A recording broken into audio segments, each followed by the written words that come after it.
Naiz irratian, bigarren kafea.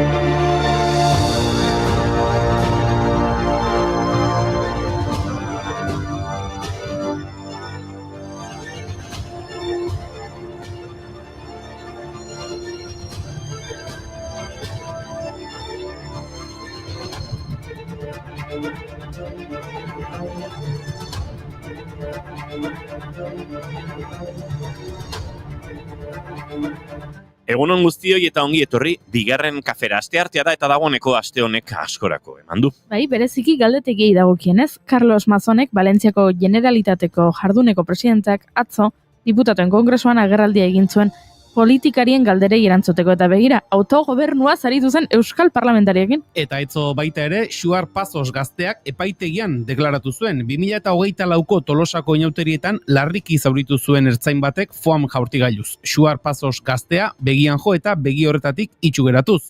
21 hilabete beranduago deklaratu du lehen aldiz Tolosako lehenengo instrukzio epaitegian.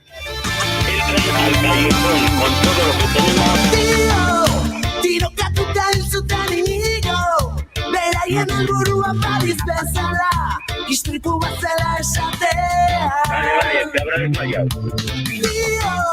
Gezurrak hartu zituzten astiro, beraien helburua Paris bezala, aztea eta isiltzea. Eta beste bat, atzo hasi zen abortatzera zijoatzen emakumeei jazarri zitzaizkien 21 pertsonaren aurkako epaiketa Gasteizen. 2022ko iraietik azarora Askabide klinikaren aurrean elkartzen ziren antiabortistak akusatuen aulkian eseri dira. Askabideko kudeatzaileak azaldu duenez, urtean bitan 40 egunez abortuaren aurkakoak egunero biltzen ziren otoitz egiteko, arrosarioekin, kamisetekin eta kartelekin. Eta modu antolatuan egiten zuten txandaka. Europan halako auzi bat epaitzen den lehen aldia da eta horregatik jarraipen handia izaten ari da epaiketa. Have yours. Don't let them take your power. Don't leave it alone in the final hours. Ben eta bereziki aipagarria da epaiketa hau gaurko egun ez duela 105 urte, 1920ko azaroaren 18an abortua despenalizatu zutelako Sobietar Batasunean eta hori egin zuen munduko lehen herrialde bilakatu zelako. Alexandra Kolontaik bultzatutako dekretua onartu ostean, abortua legeztatu egin zuten. Dekretuak zioen abortua zigortzeak emakumeak klandestinitatera eta beren bizia arriskuan jartzera behartzen zituela. Tamalez, oraindik hori aldarrikatzen jarraitu behar dugu. Mundu mailan 10 emakumetik 4 abortua debekatzen duten edo lege oso murriztaileak dituzten herrialdeetan bizi dira. Y si ya tengo el agua que me da la lluvia, si conozco lo grande que me da el cielo, si ya tengo lo oscuro que me da la noche, si qué pasa cuando arde el fuego, si se abren los caminos cuando hay estrellas, si puedo vivir con lo que cae al suelo, si no me falta la esperanza gracias a la mañana, yo no necesito poder. ¿Quién manda aquí? ¿Quién manda aquí? Tiempo de ver cómo se levanta la gente. Eta hori ere izango da egun gutxi barru emakumeen aurkako indarkeriaren kontrako egunean egingo ditugun aldarrietako bat. Atzo agerraldia egin zuen Euskal Herriko mugimendu feministak azaroaren 25erako manifestazioetarako dei eginez. Hala, manifestazio bana deitu dute Baionan, Bilbon, Donostian, Gasteizen eta Iruñean. 7etan izango dira, Baionan izan ezik, ordu erdi lehenago hasiko da eta, geltokitik.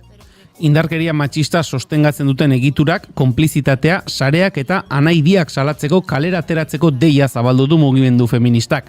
Zuen hipokresia indarkeria da, lelopean enegarrenez mobilizatzea deitu dute. Isiltzen alegin du arren, gu gabestuko dugu. Entzuten ez gaituzten jontzat,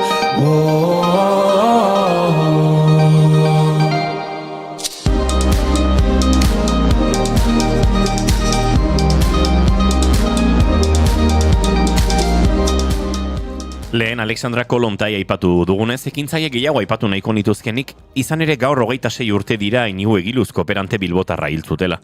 1989ko barkatu azaroaren 18an, Inigo Egiluz bilbotarra eta Jose Luis Mazo kolonbiarra hil zituzten Kolonbiako paramilitarrek.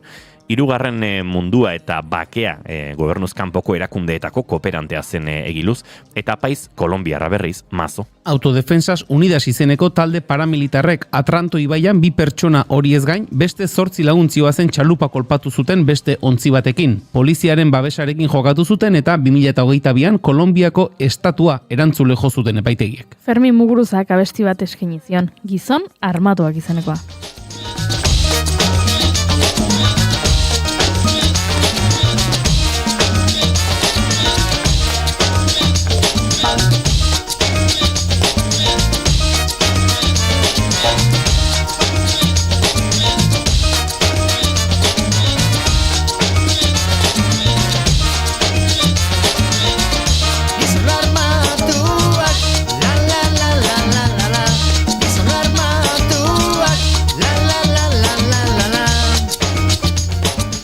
Eta Fermina aipatuta gaurko egunez, 1985an Kortatu musikataldeak bere lehenengo diskoa aurkeztu zen, Kortatu izenekoa.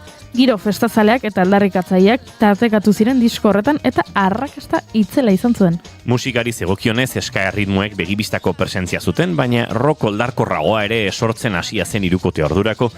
Hitzetan berriz festak eta umoreak garrantzia handia bazuen ere, salaketa kantu gogorrak ere azaltzen ziren, hala nola, Hernani, 84ko ekainaren 15. Disko horretan dago Kortatuk euskaraz idatziriko lehen kantua ere, Zu atrapatu arte. Gainera, Kortaturen ibilbideko kantu esanguratsu asko biltzen ditu lehen LP horrek, aurreko ez gain, Don Vito y la revuelta del frenopático, Tatuado eta Sarri kantu ezagunak. Diskoa Iruñeko Txut tabernan aurkeztu zen esan bezala, gaurko egunez. Irratikoak antziren bititzen zuzenean paella jango zutela, eta pitita zarri bere muturretan saltza zudela kontuatu gabean.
Eta baita zuekin ere, Goiuri Ezeizarrandi, egunon! Egunon. Izketan ari zeizuena, Inigo Asensio Elurbide gaur bigarren kafeak 1061 garrena du, goizak 10 eta 17 minutu, azaroak 18, gu 3, eta hemen diote, Goiurik dirudi sirenita. Bueno, bai, akaso bai. Esan dakoa entzuleok bigarren kafean zaretela, naiz irratian eta gu prest zuekin urrengo 2 orduetan bat egiteko ongietorri.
Bizaiak taldeari garantzuten porlanezko Lorea lan berria kaleratu dute duela hilabetetxo eta bihar izango ditugu bigarren kafearen elkarrizketa akustikoetan ezin egokiagoak, gaur aipatu ditugu reggae eta eskadoinoak eta giro hauetan gozo eta goxo ari dira euren diskonetan Zamaroa kantu ari garantzuten.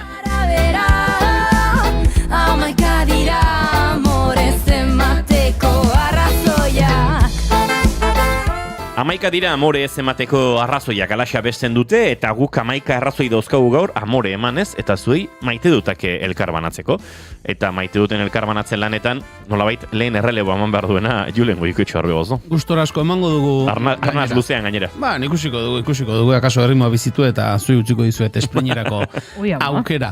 Ez dakit, zuei noiz gertatu ote zaizuen, nonbaitera gobiatzen zaituztenean, lehenengo aldiz, kaso, apur bat urduri edo joan zaitezketela.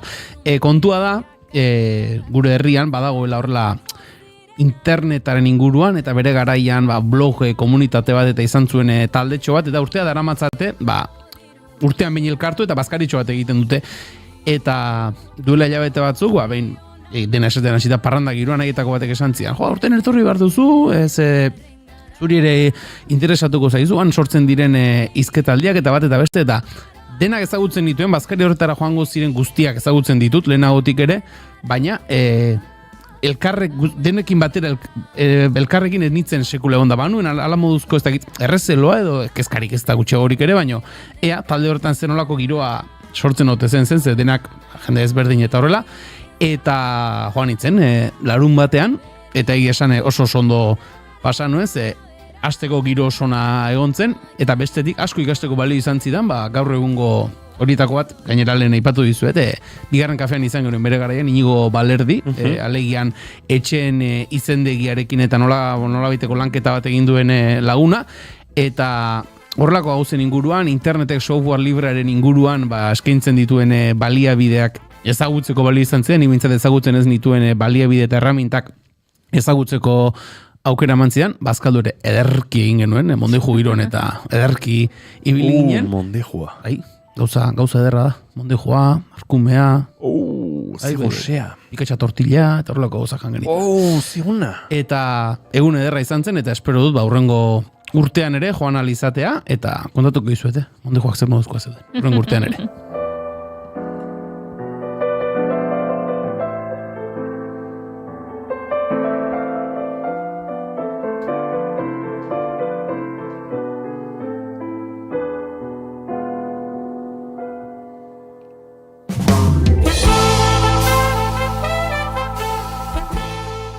Nere maite duta nahiko simplea da.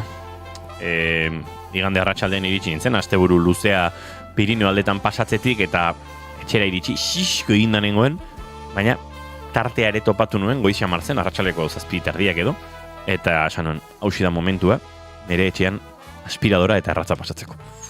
Eta viniloa jarri nuen volumen altuan, pasadenaren viniloan aukan antxe eskura, eta horixe jarri nuen, goibel arnazten dute, eta kriston pakea eman zidan etxean neukan mierda danak entzea. Asko zegoen? Asko, euskeraz esaten da nazka, ezta?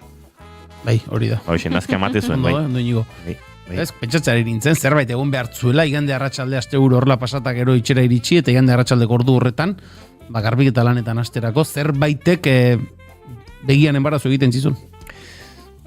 Ez, akaso zen atzo ipatu nuen konversazio lakaniano ura, iritsi nintzen hola pixiate aserre edo. Baina ez bereziki aspaldi behar nuela etxea garbitu eta... Atzo berriz aserre? Ez, hau igande arratsaleko kontu bat entzarinez. Eta bai behar nuen hola pixiate... Bai, kakaken du. Bakizu, atzo ikusi nuen gaur egungo hautsa ez dela garai bateko hautsaren berbera. Ara? Aldatu da, gure hautsa ere. Bai. Gure hautsak dauka gure arrasto tekstil kalidade txarrekoetatik. Begira.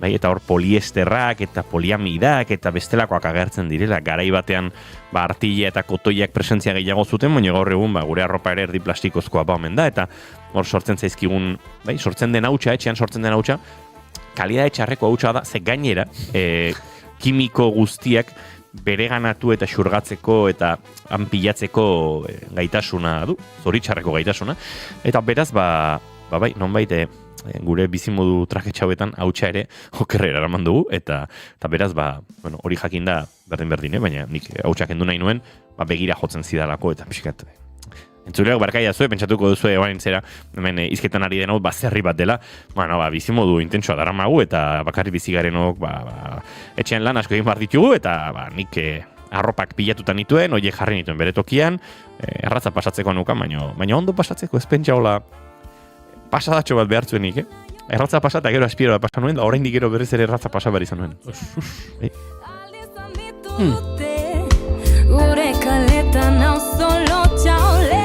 Eta Goiuri ez izarani, azina zure maite duta? Begiran ere maite duta da, gaiak pilatzen zaizkidanean. Batzuetan gertatzen da, landu behar ditugula, gaiak irratian, utxuneak bete behar ditugula, erreportaia prestatu behar ditugula, eta batzuetan izaten da, sentsazioa geratu garela gai gabe. Ja hitzegin dugula, hitzegin beharreko guztiaz, eta ez dagoela nor elkarrizketatu, o ez dagoela zer ikertu, ez dagoela zer irakurri, eta gertatu zait azkeneko egunetan, gaiak pilatu zaizkidala. Esan dudala, honen inguruan hitzegin nahi dut irratian, honen inguruan hitzegin nahi dut irratian, honen inguruan hitzegin nahi dut irratian, beste honen inguruan hitzegin nahi dut irratian, eta badaukadala orain, zerrendatxo bat, esango nukain bat erreportaje egiteko moduan, ezta? Eta gustatuko litzaidakela gai hauen inguruan hitz egitea. Orduan, horrek asko postu egiten hau, ze pentsatzen dut. Jo, begira, zerrendatxo honek baten dit nolako lasaitasuna, ze beharko bagenu. Imaginatu gaur, izortzek azkeneko unean esaten digula. Aizue, hau eta hau gertatu zait. Eta ezin aizuekin egon. Bete behar dugu, izortzek utzitako utxune hori. Badauzkat, hainbat ideia. Eta badauzkat ideiak, eta horrek motibatzen hau bai gaiaren inguruan ikertzeko, motibatzen hau zuekin elkarbanatzeko, eta horrelako kontutxoak.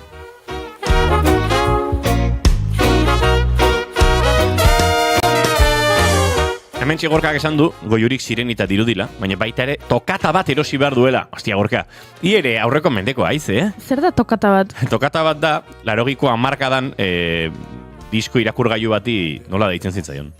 Igual 80ko hamarkadan. Bai, tokata bat, tokadiskos bat. Bai, baino? Zenekin tokata. Bai, da pixkat... Tokata ifua. Jabestruz eta olako esaldiak erabiltzen ziren garaikoa pixkat. Esan duzu? Jabestruz ez duzu inoiz entzun? Ez. Hori pixan noventeroa dare, bai. Edo... Jabestruz.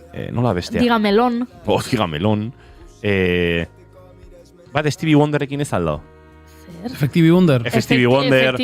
Oie denak... Kuñadismoa da pixkat hori, Bai, baina oie denak dira pixkat noventeroak. 80ko hamarkadakoak. Edo 2000koak. Hor. Aki andamios eta horrelako. Bai. Ki andamios eta... Bai, ¿Qué me estás container? Bai, horrelakoak. Eta hori denak nik uste mende mugakoak direla. 80ko hamarkadaren amaiera eta 2000ko hamarkada horren hasirakoak. Eta tokatare pixkat garai hortakoa da, Gorka. Baina zu ere garai hortakoa zara, Gorka. Zuk, Gorkak bizitza gehiago egingo zuen aurreko mendean ontan baino, akaso? Hortxe, Hortxe, biliko da. Gorka, non bizi izan zara gehiago gaur-gaurkoz? 21. mendean edo 20. Hoi jakin nahiko nukenik. Ikusiko duzue nire etxean daukadanean, nik ere garbitu beharko dut, nire horrexe pasatzen zait nahi dut museotara joan, antzokitara joan, eta gero, zera, komeriak. Irakurri lehenengo mezua, bai, Gorka, irakurri dugu, Goiurik sirenita dirudila. Lehen ere aipatu dugu.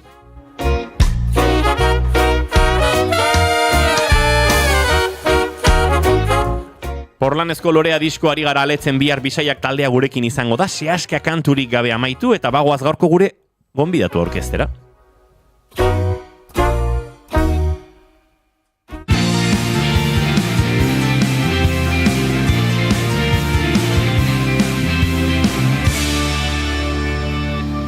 Bigarrenak ez direlako beti okerragoak, bigarren kafea.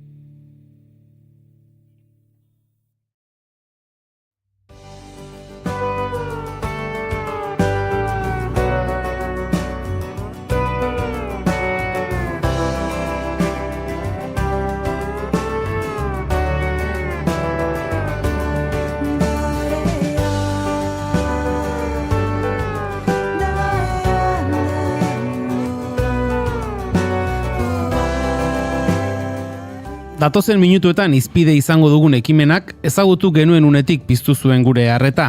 Igerik eta zeharkaldi bat. Senia eta Segura ibaiak lotuko zituena Valentzia herrialdea iparraldetik hegoalderaino zeharkatuz. Horrela esan da ehotzotzean, azken aldian gero eta sarriago entzuten ditugun kirol erronka bat gehiago dela pentsa dezake edonork, baina auker dabil uste hori duena. Gizatasunez eta aldarrikapenez beteriko istorio bat dago honen guztiaren atzean, eta beronen protagonista nagusienetakoa euskalduna dela jakinda, bigarren kafean ekimen honen ondigutzeko irrika sortu zaigu.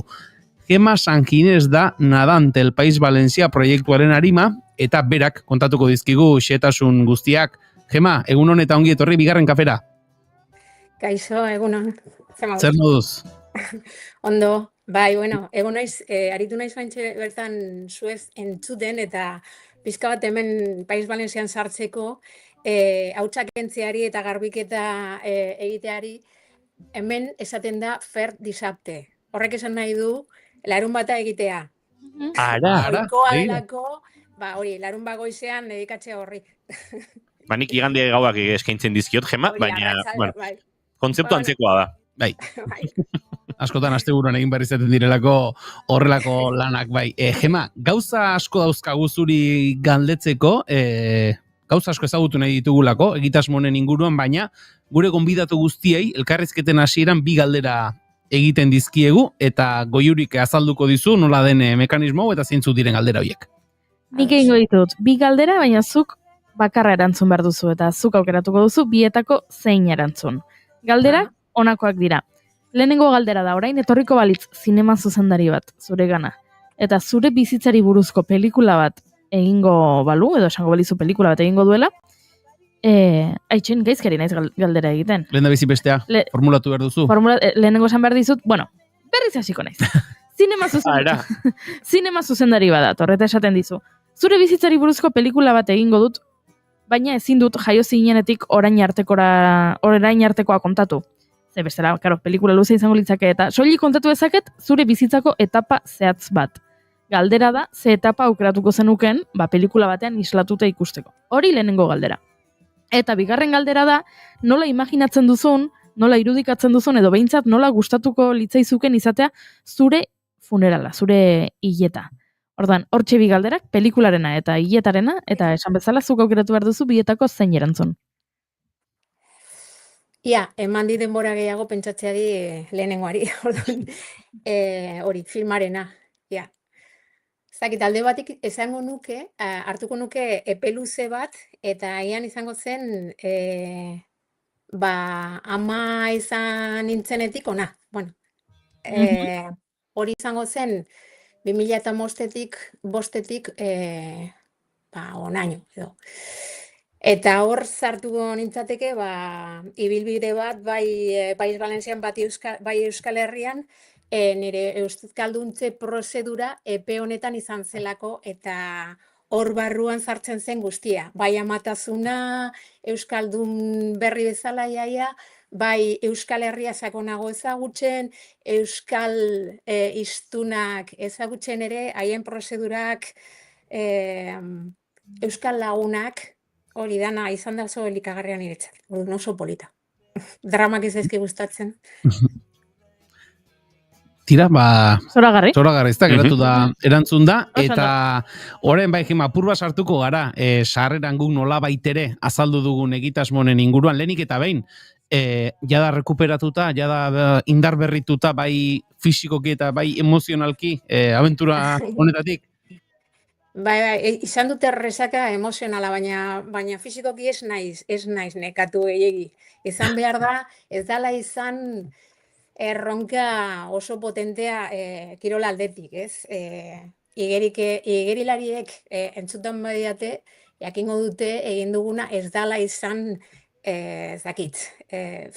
gauza hondirik. Baina bai izan dugu konstantzia bat eta bai izan dugu proiektu polita beste aldetik, ez? Lagunen aldetik, herrialdearen ezagutzaren aldetik, kostaldea, paisaiak, hori guztia.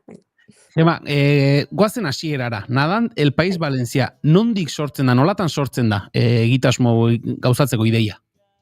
Beno, Ez da hasi orain, hasi zen orain dela 10 bat urte, igerilari bezala hasi nintzen orain dela 15 bat urte, hasi nintzela itsasoan igeri egiten, nire kabuz hasieran, gero taputu nituen pertsona batzuk hortik uretan, eta gero hasi nintzen entrenatzen pizka gehiago. Baina bai, orain dela 10 bat urte hasi nintzen pentsatzen ondo legoke hau egitea, eta lagun batzuekin, bat edo bestea, ez egoan jende finkorik, hasi nintzen etapak egiten. Valentzia ondoan hortan orden bizi naiz ni, hori da Valentziatik 10 kilometrotara, orduan nire lekua igere egiteko Masalfazar ondartza zen, hori dago hori, kostaldian 10 kilometrotara Valentzia hiriburutik, eta hasi nintzen gora eta bera, kilometro batzuk egiten, azkenean bete nituen mapan 100 kilometro. Baina nahiko modo anarkiko batian. Eta gero, aurreko urtean erabaki nuen, hitz egin nuen legon batzuekin eta esan genuen, ia egiten dugun hau zintzo eta betetzen dugu kostaldi osoa. Ez dela arraza izango, eta ez genuen pentsatzen hori, kirol aldetik gogorra izango zela, baina bai agian, baita ere gure bizitza daukagu, beste hainbat ardura, eta ez zen arraza izango betetzea hau epe batien, ez, bagian, epe luzea izan da, baina azken finean nahiko zintzo izan gara iaia astebururo, etapa sortzen, etapa diseinatzen eta egiten. Esan diguzu hasieran Gema, nola baitere, igerian aritua denarentzat edo igeriari buruz zerbait dakienarentzat, fisikoki edo kirolikus puntutik ez dela sekulako erronka bat, zuk zeuk ere esan diguzu, resaka emozionala kasi handiagoa izan dela, ze proiektu honek aldarrikapenetik ere asko izan du. Bai, eske, hasieratik pentsatzen genuen, hori oso polita izango zela, eta esperientzia pilo bat eta jende pilo bat ezagutu dugu bidean. Adibidez, hasieran publikatzen genituen urrengo etapak Facebooken, talde handi batian, en Aguas Abiertas de Valencia, eta adibidez, agertu zen hortik Amerikar bat bere neskalagunarekin, bera mutilak igerilaria zen eta agortu zen hortik, eta hortik aurrera izan da adizkide on bat gurekin, eta bete du, eta etorri da estatu batuetatik etapa bat egitea, azken etapa egitea adibidez, eta halako gauza gertatu dira. Herrialdeko jende ezberdina ezagutu dugu ere, eta azken finean familia bat sortu dugu. Ez dakit erantzu dizudan. Bai, eta gainera zuk esan duzu ez, iragartzen zenituztela edo saren sozialetan jartzen zenutela ze etapa egingo zenuten, pixkanaka esan daiteke azten joan den elurbola moduko bat izan dela proiektu hau? Ez nuke esango hori. Nik esango nuke baita ere muga bat izan dela proiektua eta izan da izena bera. Baina izan da muga, baina baita ere izan da aterpea. Eta azalduko dut. Hemen, naiz eta ni etortzerakoan orain dela 2 hamarkada País Valentzia kontzeptua oso zabala izan zen, kontsentsuzkoa izan zen ideologia ezberdinetan, gero bihurtu da hitz debekatua iaia. Orain esaten da Komunitatea Valenciana, hori Madrildik dekretutakoa izan da. Ez naiz hartuko politikoki zein asmoa izan zuten hori aldatzen, baina iritsi da 21. mendea 20. hamarkada eta oraintxe bertan País Valentzia esatea markatzen zaitu modu batian. Eta markatzen zaitu ez dakit, independentista bezala, ez dakit, beste herrialdetik edo Espainiatik kanpo egon naiz duzula, ez naiz hartuko hor, baina horrek esan du hasieran sortu zituen zauri batzuk jendearen artean, igerilarien artean. Eta orduan, etorri direla edo hurbildu direna ez dituzte arroritxirik edo ez dituzte arazorik horrekin edo zuzenean oso ados daude izenarekin eta maite dute, eta horrexegatik oso giro ona sortu da baita ere alde horretatik. Izan da filtro bat nola baitz. Hor, zentzu horretan, eta aipatzen duzunaren adibide modura, esaten ari zara, ez? Nola ere, batzuk hurbildu direla, gero, beste jende mota bat ere, akaso, bere aurre iritziengatik edo bere ideiengatik hurbildu gabe geratu dela, hor adibide zehaz jartze aldera, Masal Fasarren zalaparta sortu zen, Pais Valentzia izendapenaren erabilerarengatik, uste dut, ezta? Masal Fasarren bertan, hementxe bertan ez, hementxe gertatu zen gauza bat ere, bueno, azalduko du. Bai, azalduko zen. Bai, bueno, bueno, hemen gertatu zena izan zen, udaletik erabaki zuten babesa ematea hemendi pasatu genuenean, justu geunden proiektuaren erdian, pizka eta aurrerago, ez? Lehenengo erean edo. Eta bai, etorri zen kirol zinegotzia sortu zuen ekintza txiki bat, ongi etorria emateko, eta bai, agertu zen jendea, protestak egin zituztela, bai, hori egia da, bai. Baita ere, pertsona bat bere kabuz egin zituen ongi etorri poster batzuk guri emateko, eta erabili zuen udaleko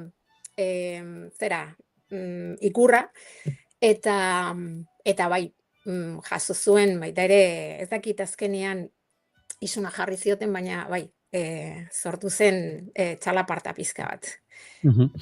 Gema, okerrezpa gaude, 2000 zeharkaldiari, 84 etapa egin dizkiozue azkenean, 2024 hasieran hasi zineten proiektuarekin zehazmeak, esan duzu 10 urte badirela, baina nolabait ere zeharkaldia benetan 2024an hasi zen? Bai, benetan hasi zen 2024ko urtarrilaren azken asteburuan. Hori da. Hor, hasi ginen, ikutu genuen Leskases de Alkanarreko harri bat, eta sartu ginen uretan. Eta hori hasi ginen etapa motzak egiten, ze garai hartan hemen urak badaukate, Mediterraneoko urek badute inertzia termikoa. Bueno, hemen nabaritzen da gehiagian, ez da itsaso handia.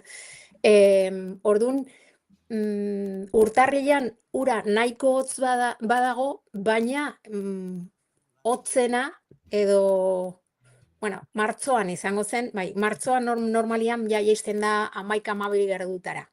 Orduan, urtarrilan egin daitezke 4 kilometro hotza hondiri pasatu gabe, hitz egiten du nire izenean, badago ez pertsona batzuk egiten dituztela neopreno gabe, baina gu eroso egoteko, ba hori, 4 kilometro, ez badaukazu oso zulotuta neoprenoa, ondo, 4-5 kilometro, baina gehiago ja kostatzen da. Lehenengo etapak izan ziren motzagoak, gero ja egin ditugu beste batzuk luzeagoak. 2024 urtarrila, aipatu dugu Gema, hasi zineten, pixkanaka etapak egiten, baina gero deno dakigu, 2024ko urriaren amaieran zer gertatu zen Valentzian, danarekin, hortik aurrerakoak, nolakoak izan dira? Bai, beno hor moztu genuen, alde batetik dolumina, ez? Zegoen baita ere lagun batzuk hegoaldekoak zirela, Valentziako hegoaldekoak, eta orduan aritu ginen 3 bat aste han laguntzen, lokatzak kentzen, eta produktu farmazitikoak ere kentzen Albufera ondotik, oso larri izan zen. Eta gero, 3 aste pasata gero, hasi ginen berriro proiektua. Hor, itsasoa aurkitu genuen nahiko zikin, marroia, kainaberak, denetarik aurkitu genuen hortik, eta baita ere, modu, ez dakit, gauza xelebre gertatu zen, etapa batian agertu zitzaigula, zitzaizkigula pare bat helikoptero gure gainetik, horrela, gerrasko helikopteroa, maniobrak egiten horrela, bueltak ematen gu begiratzeko, azmatzen dut, pentsatzen agian gorpuskak ginela edo. Hori esan erraz egiten da, baina hotzikara sortzen du oraindik ere, horrek. Bai. Ba, Gema, esan dugu, 84 etapa izan direla, dana tartean ere hartuta, duela hilabete inguru urrian uste dut amaitu dela, behin izan genuen dokumental gile baten berri, erreka batetik egin zuen dokumentala, eta esate zuen, ibaitik herriak eta inguruak ezberdin ikusten direla. Ez da zure kasuan, itxasotik Pais Valentzia beste ikuspuntu batetik ikustea lortu duzun, orain arte ezagutzen etzenuen Pais Valentzia bat ezagutote duzun proiektu honekin? Ez, ibaitik proiektua. Ez, gure behin esan zigun, dokumental gile batek, ibaitik grabatu zuela bere dokumental bat, eta balio izan ziola horren nolabait ere, ordura arte bere herriaz ez zuen irudi bat izateko, ibaitik modu ezberdinen ikusten direla gauzak, eta zure kasuan, zeharkaldia itxasoan eginda ez dakit, itxasoan aritu zaren denboran, eta proiektuaren bueltan ezagutu duzun jendearekin, orain arte ezagutzen etzen nuen Pais Valentzia bat ezagutzeko baliote izan dizun proiektuak. Bai, esango nuke argazkia zabalagoa daukadala orain, nik, alde batetik iparraldea ikusten dut, Virginiago edo, ez hain ikututa, bereziki iparra, binaroz, ikus ditzakegu, adibidez, orburuen landareak iristen direla itsasora, ez? Eta gero ikusten dugu, hegoaldeko orain arte, azken etapetan ikusi duguna, oso nola esaten da, ezabatuta dagoela herrialdea, ia guztiz ezabatuta. Hizkuntza aldetik adibidez, pertsonen aldetik ikusten dira, hori, turistodromoak ikusten dira, Guardamar, Torrebella, Torrebella geratu nahi sarrituta.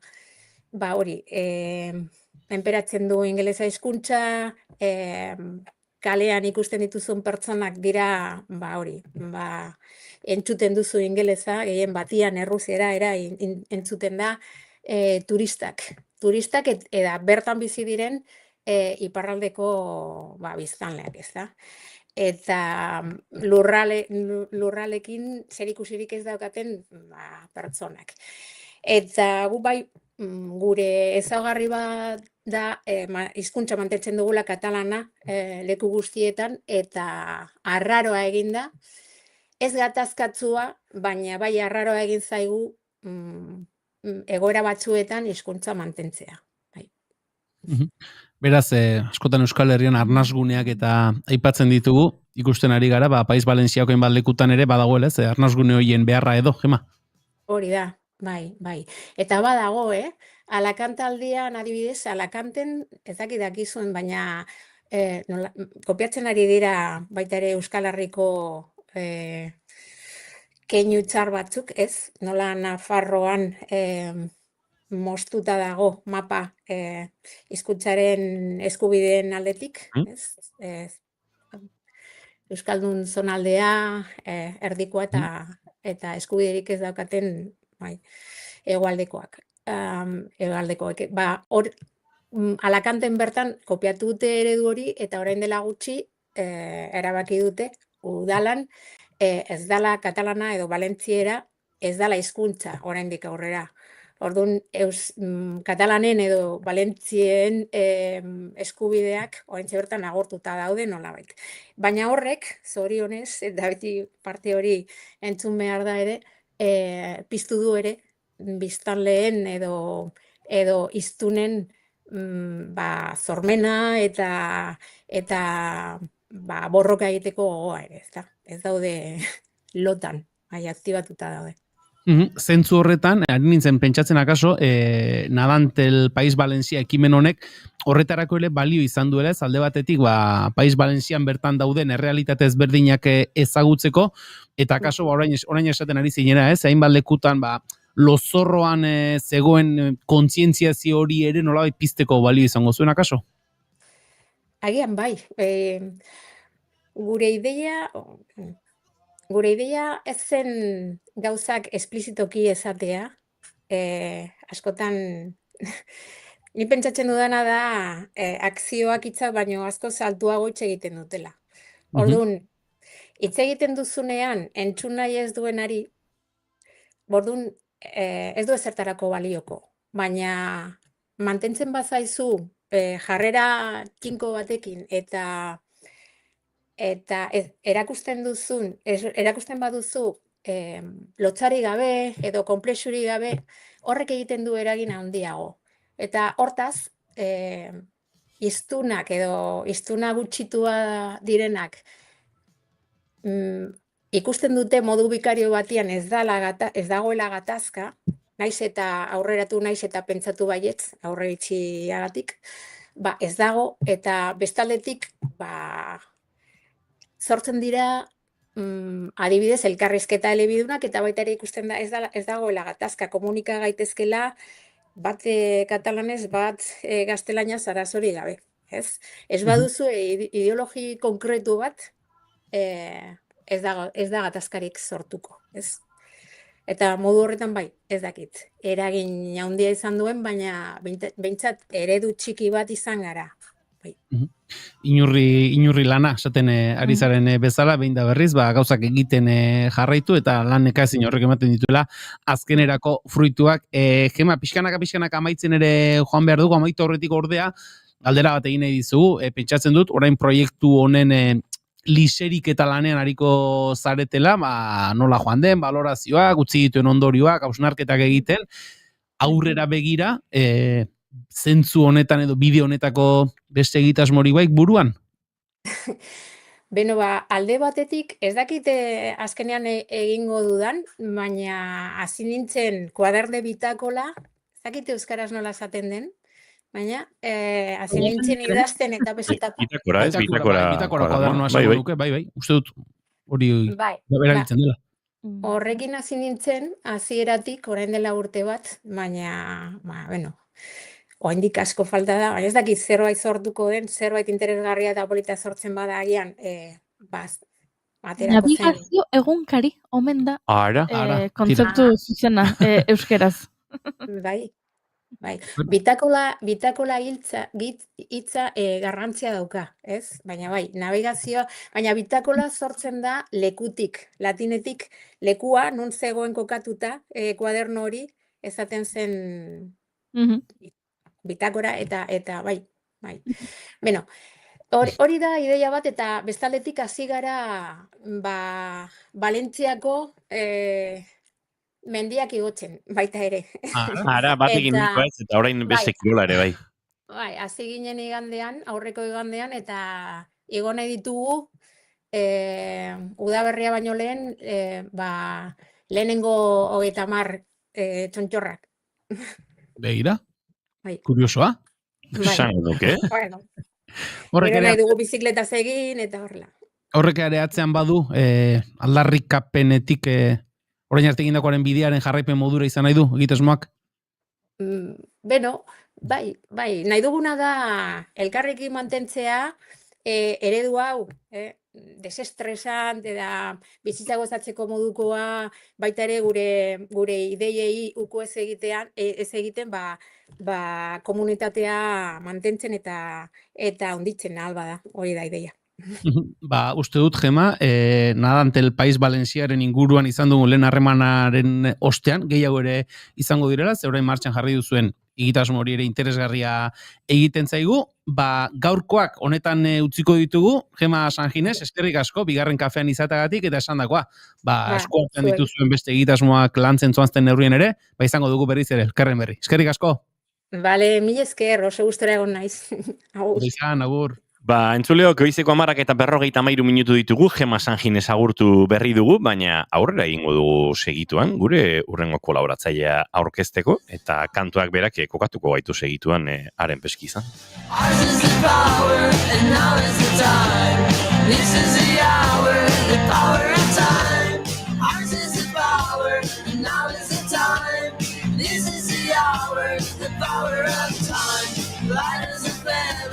Stiff as a board, electric weather, above and below, light as a feather, stiff as a board, electric weather, above and below. Zientziaren leioa azken aldi zabaldu genuenean, gure irakasle partikularra Madrid aldean zebilen, sari bat jasotzen. Gaurkoan ikasgelara itzuli eta beste gai interesgarri batzuk izango ditugu hizpide Izortze Santin Gomez, Euskal Herriko Unibertsitateko doktore eta ikerlariarekin. Generoa, adina, koditxertoak eta beste ertz batzuren inguruan ariko gara, eta apunteak hartzeko prest gaudenez, bai ezta, Goiuri Inigo? Kodernua prest, bai. Bitakora daukago prest edo. Navigazio liburuxka, ez, gaizki esan dut, nola esan dut, guantxe bertan. Navigazio, ez da nola esan dut. Aldizkaria, ez. Navigazio egunkaria. Oporra behar ditugu. Navigazio egunkaria. Ba horixe, kuadernoa prest daukagunez, irakaslea gurtzea besterik etzaigu geratzen. Izortze Santin Gomez, egun honetan ongi etorri. Ui, ez dugu Izortze entzuten, eta gainera entzuten duguna, arraro entzuten dugu. Segituan saiatuko gara konpontzen.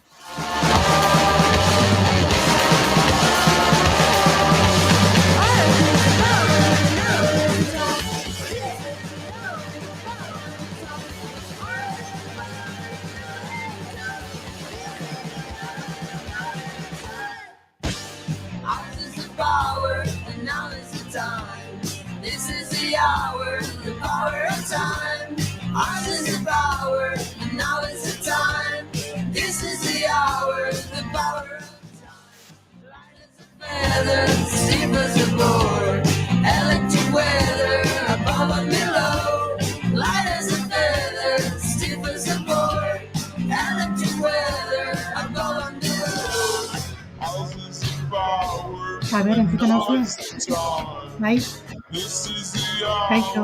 Entzuten dugu Izortze Santin, eta horren bestean... Izbitu zait, nola bestiak egiten duen aldaketa, izorratu egin zaigula gure makina, gure trastea. Eta bapotan ritmoak endu diola abestiari, baina abestia da horrelakoa. Izortze Santin oso,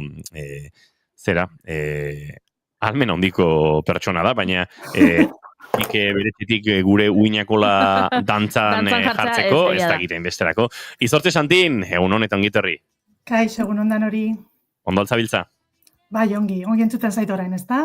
Bai, zoragarri entzuten zaitu, eta nolabait gaien murgiltzeko moduan izango gara, ze bai, Jurenek esan du, aurrekoan sari bat jasotzen zinela, eta gaur azterketa bat dugula aurretik, gu hemen presa gaude boligrafoarekin, apunteak hartzeko. Askorako emango du gorkoak, zai izango da? Izortze. Bueno, erresa izango da, dobeintza saiatuko naiz erresa saltzen.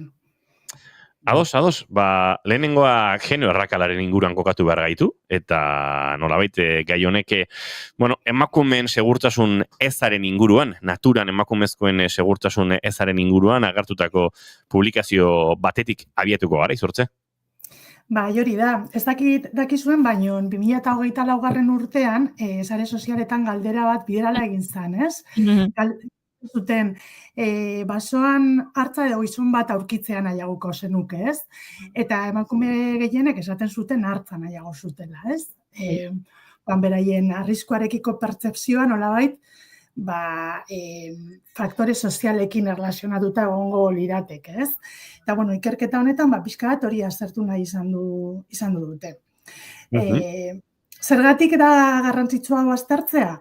Azken finean, berdeguneetatik ibiltzea, naturarekin erlazioa izatea, oso garrantzitsua da osasunerako, ez? Azken finean, estresa gutxiagotzeko, jarduera fisikoa sustatzen da, buruko osasuna hobetzen du, gaixotasun kronikoen arriskua txikiagotzen du. Eta orduan, emakumeak horrelako ingurune berdeetan arriskua ikusten baldin badugu, horietara joateko joera gutxiago daukagu, eta horrek logikoki gore osasunean eragina izango du, ez? Orduan horregatik, hori kontuan izanik, Inglaterran egin zuten ikerketa bat, eta egin zuten izan zen, emakume eta gizonezkoi naturarekin erlazionatutako argazkiak erakutsi, ez? Bat zere parkeak landaredi dentsitate ezberdinetakoak, ez? Oso itxiak edo oso irekiak zirenak. Eta gero baita ere, mehatxu potentzialen argazkiak. Eta mehatxu potentzialen argazkien artean, zauden alde batetik bizitza basatiarekin erlazionaturikoak, esan dezagun, animali basatiak eta gero gehiago arrisku sozialak, ez? Pertsonak aurkitzea, gizonezkoak aurkitzea, eta bari. Eta emaitzak oso interesgarriak direla iruditzen zait, ez? Alde batetik ikusi zutelako emakumeak beldur gehiago izaten dutela landaredi dentsitate oso altuko leku naturaletan, esan dezagun, oso itxiak diren basoetan edo parkeetan.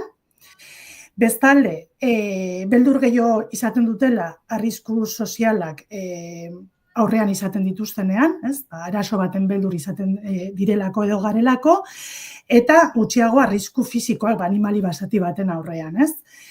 Eta gero gainera, naturarekiko dugun pertzepzio horrek eragina dauka gero gure joeretan, ez? Normalean, beldur horiek ditugunez, gutxiago joaten gara mota honetako gune naturaletara edo berdegunetara. Eta, hori oso garrantzitsua da, lehen esan duan bezala, hor osasun publikoan genero arrakala bat eragiten duelako, ez? Azken finean, zegu ez bagara leku natural horietara joaten beldur garelako, esan bezala, gure bizi kalitatean eta gure osasunean efektu zuzena egongo da, esan dezagun. Hortxe ditugu lehen hausnarketak, segituan jarraituko dugu, honen inguruan hausnartzen, baino azken ordukoari leku ere egin behar diogu, eta Bilboko Estudio Zentraletara egingo dugu salto, Itxaso Leon lankidea, bertan dugu, eta Itxaso, egunon? Kaixo egunon, azken orduko honen baitan kontatu behar dugu frankismoaren azken fusilatuen senideek EH Bilduk larunbat honetarako Bilbon deitu duen manifestazioan parte hartuko dutela, Arnaldo Otegi EH Bilduko idazkari nagusiak sareetan iragarri duenez. Otegik eskatu du Juan Paredes, Manot, Txikiri eta Angel Otaegiri duela 50 urte frankismoaren amaieran fusilatuak frapeko Humberto Baena, Ramon García Sanz eta Jose Luis Sánchez Bravo aktibistekin batera errekonozimendua eta errespetua erakusteko datorren larunbaterako Bilbon deitu den manifestazioan. Badakizutenez, larunbat honetan, 22an, Bilboko kaleetan manifestazio nazional bat burutuko dugu. Eta gonbidapen berezitu bat egin nahi dizuet guztiei. Orain dela 50 urte, 3 greba orokor egin zituen Euskal Herriak fusilamenduen kontra. Oraingo honetan gurekin egongo dira fusilatu haien sendiak. Eta uste du merezi dula Bilbon egotea, beste gauza askorengatik. Baina bat, beraiekiko errespetua eta rekonozimendua adierazteko. Sare sozialetan zabaldutako bideo horren bidez, Txiki Otaegi eta frapeko fusilatuen senideek askatasuna izea lelopean Bizkaiko hiriburuan antolatutako manifestazioan parte hartuko dutela iragarri du. Gurekin egongo dira eta eskatu nahi dizuet guztiak Bilbon gurekin egotea, beraiekiko errespetua eta onespena adierazteko. Eta ziurtatu du Otegik ez dela nostalgia ariketa bat egingo, oroitzapen ariketa bat baizik. Eta baita ere, etorkizunari begira, esperantzaren aldeko apustu bat. Horregatik gonbidatu nahi dizuet guztiei, gurekin egoteko Bilbon datorren larunbatean. Beste kontu bat, gogorekarreko dugu gaur ezagutu dugun albiste bat, gizon bat atxilotu dutela Angelun, bikotekidea eta haren anaia harrapatzeagatik. Emakumea egoera kritikoan eraman zuten igandean Baionako ospitalera eta hobera egindu dagoeneko. Southwestek jakinarazi duenez, gertaera igandean bertan izan zen, arratsaldeko 5etan Charles Carrereko biribilgunean. Furgoneta batek 2 pertsona harrapatu zituen. Emakumea larri ebakuatu zuten, traumatismo kraneoentzefalikoa eta umero haustura zituela eta hobera egin zuen ostera esan bezala. Anaiak zauri arinak zituen, aurpegiko eta masailezurreko lesioekin, eta dirudienez, harrapaketaren egileak, biktimaren bikotekideak indarkeriaz eta nahita erasotu zituen 2 pertsonak oinezkoen pasabide bat zeharkatzen ari zirela. Fiskaltzak baieztatu egin du indarkeria matxistagatik aurrekariak dituen gizona atxilotu dutela eta hilketa saiakera egotzi dio.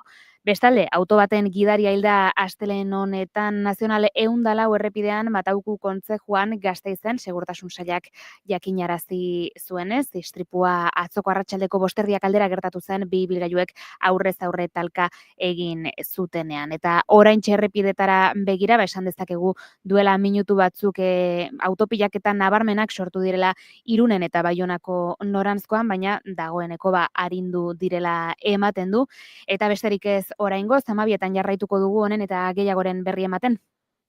Eskerrik asko Itxaso Leon, guk aurrera jarraituko dugu, eta noski, Izortze Santinekin ari ginen gaurko nolabait gaitegiko lehen ikerketa edo lehen publikazio horretan, zergatik naturan emakumeek segurtasun eza sentitzen duten, eta artikuluari begira, edo nolabait artikuluaren laburpanari begira Izortze agertzen dira, nolabait espazio berde horietan, berdegune horietan edo espazio naturaletan emakumearen segurtasuna bermatzeko edo hobetzeko zer egin daitekeen, nolabait eurei helduko diegu, naiz eta jakina ere baden, nolabait berdegunea baino kultura dela hemen aldatu behar dena segurtasun hori bermatzeko, baina tira, gure espazio ilunetan argia jartzeak nolabait hiriguneetan segurtasun espazioak edo nolabait bermatu dituen bezalaxe naturguneetan ere badago, diseinu aldetik edo espazio berde hoien zainketatik ere, nola egin espazioiek seguruago izatea, ez? Bai, hori da, ez? Artikuluan bertan esaten dute, ez? Garrantzitsua izan daitekela, paisaia diseinatzea eta mantentzea azken finean landare dentsitate hori oso handia izateko, baina zuk aipatu duzun bezala emakumeok ez diogu beldurra zuhaitzei, baizik eta zuhaitz horien atzean egon daitekenari, ez?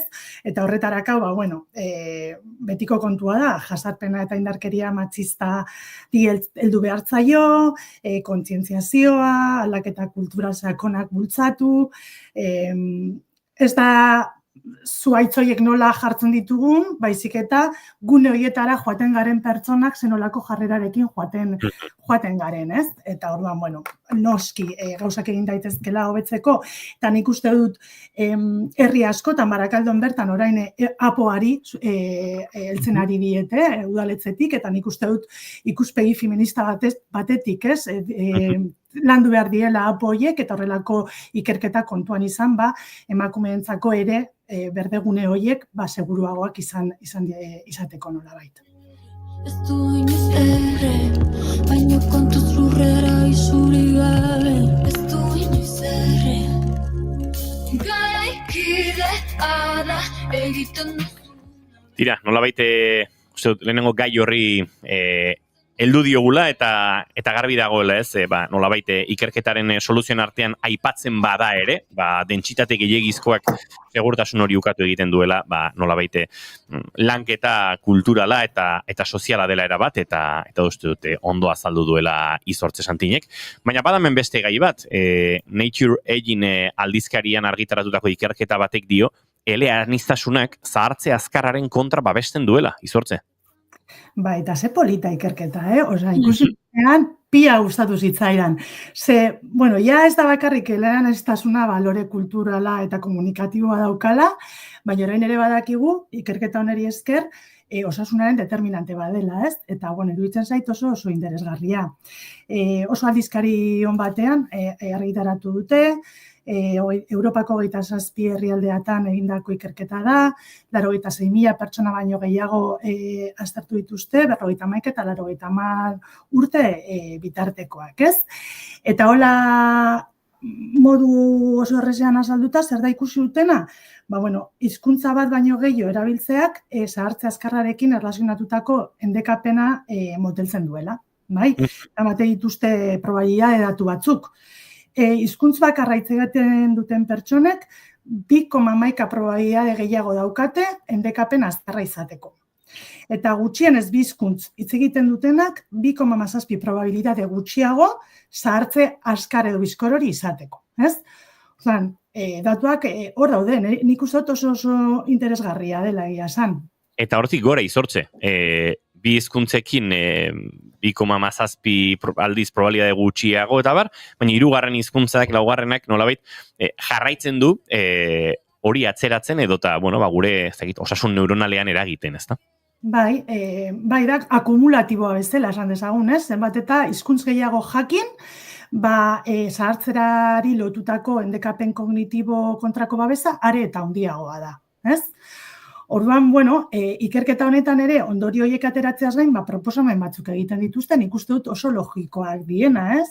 Azkenean beti hitz egiten da zahartze aktiboaz, ez? Ze garrantzitsua den zahartze aktiboa sustatzea, ez? Osasun publikorako, eta orduan beraiek esatu dute, eleaniztasuna izan daitekela izuzenez, zahartze osasungarri hori sustatzeko beste lanabez bat, ez? Eta orduan, osasun publikoko politiketan agian sartu daitekela hizkuntzen ikasketa lanabez gisa. Zerbait merkea dena, erresa, ez? Eta oso produktiboa izan daitekena, ertz askoetatik begiratuta gainera. eta giro sozial ikaragarri ona sortzen duena, nik aita daukat oraintxe euskaltegian 70 piku urterekin, eta hor geratzen dira, gero kafetxo hartzeko, eta auta beste, eta kontatzen dizkizu baten eta bestearen gauzak, eta gustora aritzen dira. Beraz, bada zaintza forma nolabait kompleto bat, batetik neuronalki egiten duelako eragin hori, baina baita, harreman sozialetan ere eragiten duelako, batez ere aukera baldin baduzu, hizkuntza berri bat ikasteko giro kolektiboan eta ez interneteko aplikazio baten bitartez, eta uste dut hor euskaltegietan lan oso egiten dela. Eta Bereziki gainera adin oso desberdinetako jendea elkartzen delako.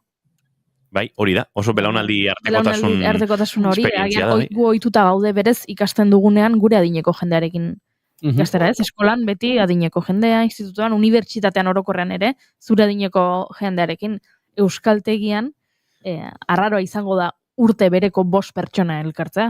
Batek izango ditu 75, besteak 18, besteak 32. Egia da, aipatu duzunean unibertsitatekoa, etorri zait burura, nire aitak euskaltegira apuntatu horretik, unibertsitatean antropologiako gradua egin zuela, eta bere ikaskidek 18 urte zituzten, 18-22 tarte horretan, eta berak 75, 70, eta juten ziena, etxona Felixen. Zera? Berak erosten zian alkola. Hemezortzirik. Ez zuten behar. Baina, ostra, gomendio eski asko joten zizkion, eta izu eski hau pasatze zait, eta ze uste duzu irakaslearekin hitzein beharko nuke, nola egin, eta hori izaten zen pixkat. Nere lagun bat, Carmen, bera Sevillakoa da, eta bere amak ere, unibertsitateko ikasketak egin zituen, heldua zenean, eta amari Erasmus egitera egokitu zitzaion, amak 50 bat urte zituenean, eta amak Erroman Erasmusa egin behartzuela aprobetxatuta, familia osoa joan zen 6 hilabetetarako Erromara bizitzera. Ze ona. Bai, nireitak buruan eukizuen, baina gero beste arrazoi familiarrak tarteko, ukatu egin zuen hor pixkat kanpoan aritze hori, baina bai, beraz, hizkuntza ikasteko gomendio hemen, beste gauza batzuen artean, honek albidetu duelako nireitak bigarren kafea ulertu alizatea.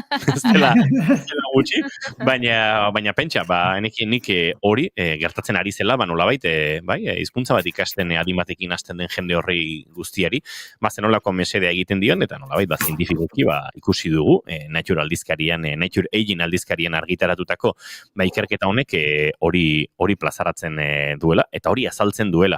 Eta nolabait hornek ere izortze, jokatzen gaitu euskaldunok, normalean, elebidun edo behintzat 3 hizkuntzetan aritzen gara, ez? Hortik gora ere bai, baina uste dute gure entzule gehientsuenek euskera eta gaztelera, edota euskera eta frantzesa, baldin eta iparraldetik edo hegoaldetik entzuten gaitu zuen, eta hortik garatago ingelesaren normalean gure bizitzan nahiko txertatuta dagoela, beraz, zahartzaro neuronal honeko gizartea izango garela dirudi, ez da?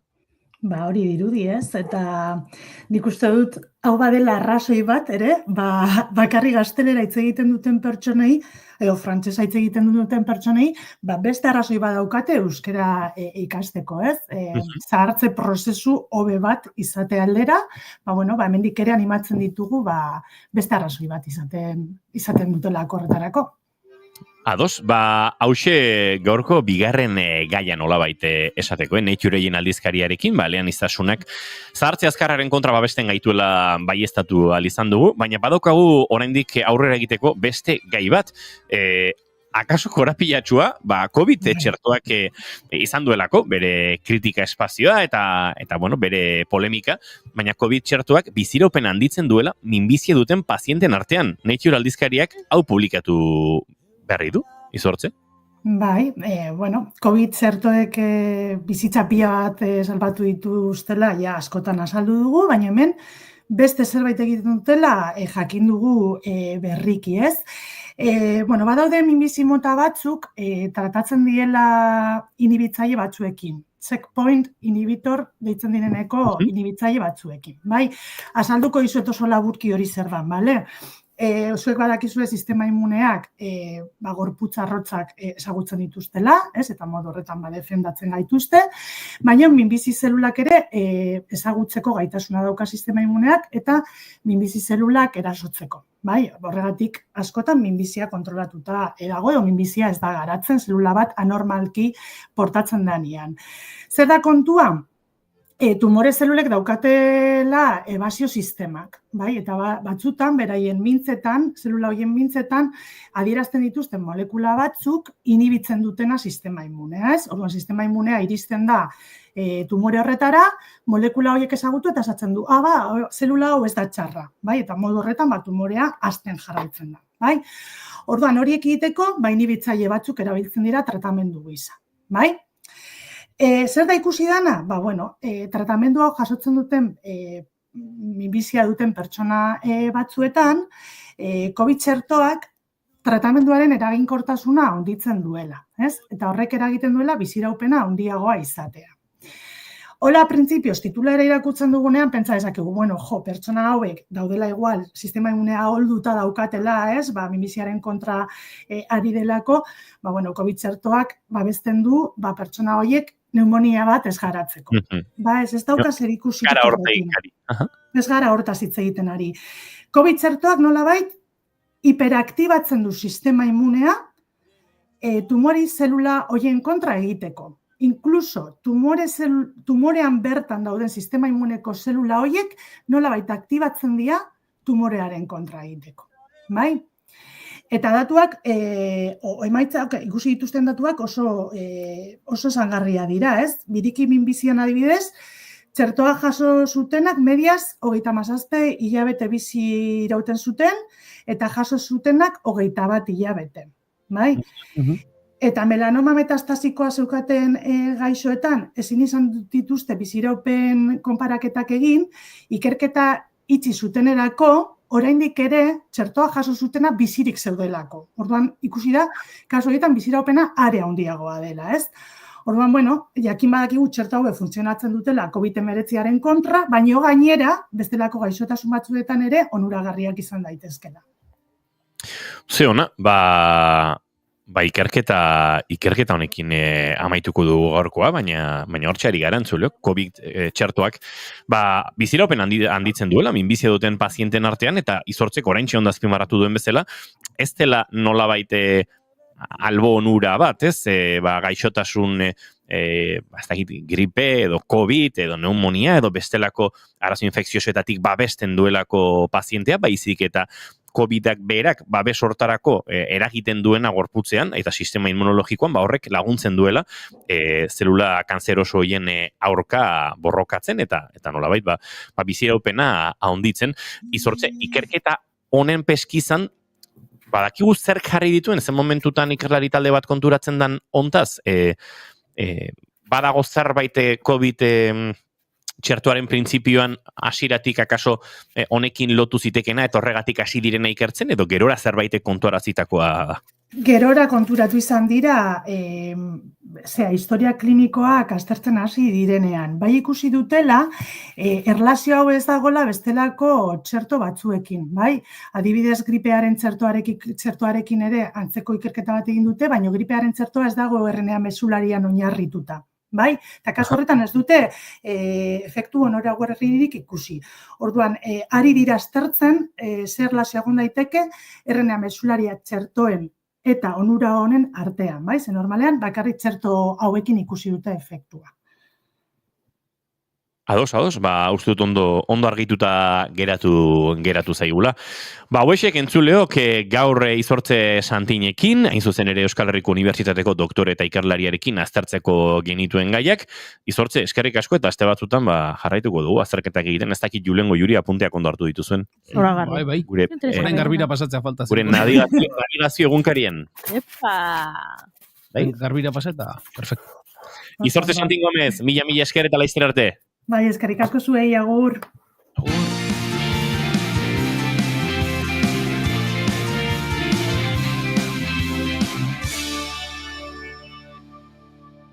Emaiozu bigarren aukera bat egunari. Naiz irratian, bigarren kafea.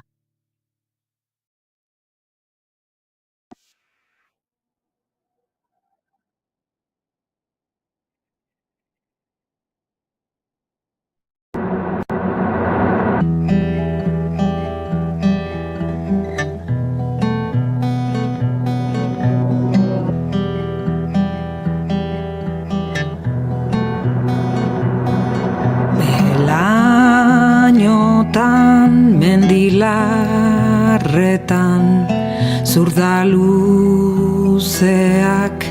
aize kontra 10.000 urte dela sitako trostari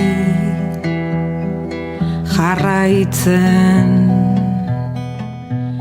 taupada. Behorraren trostarekin batera egin dugu aurrera ariketa progresoaren izenean, atzean utzi dugun arte, utsegin diogu gehien zaindu behar genuenari.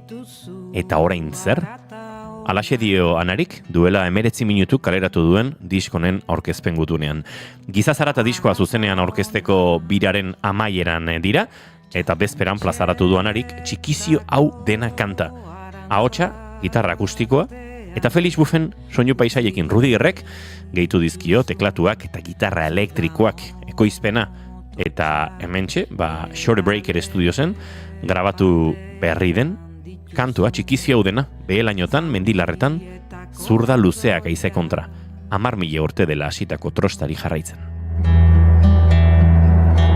Ageri dute jabego pribatuen mugabasati eta kapitalisten berri izan.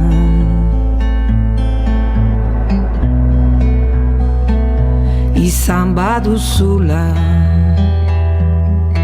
ederra zara, zaharra zara, munduan 3 hilbete baino ez daramazun arren.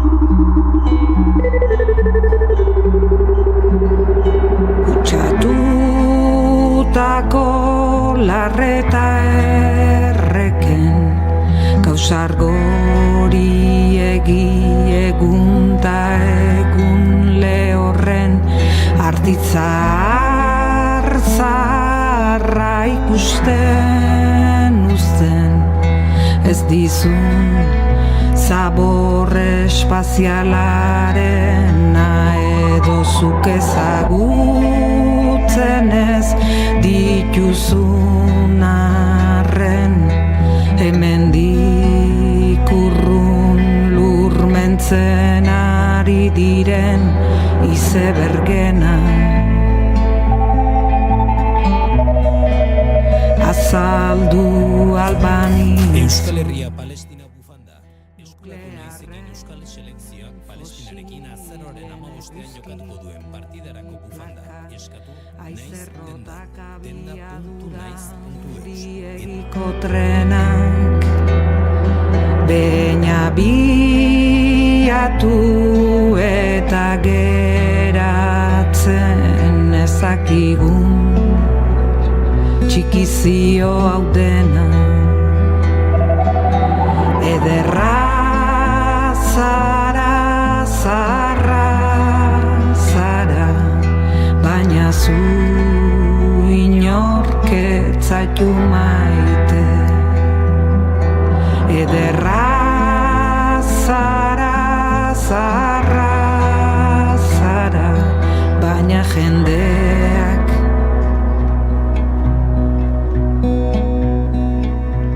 dirua maite du.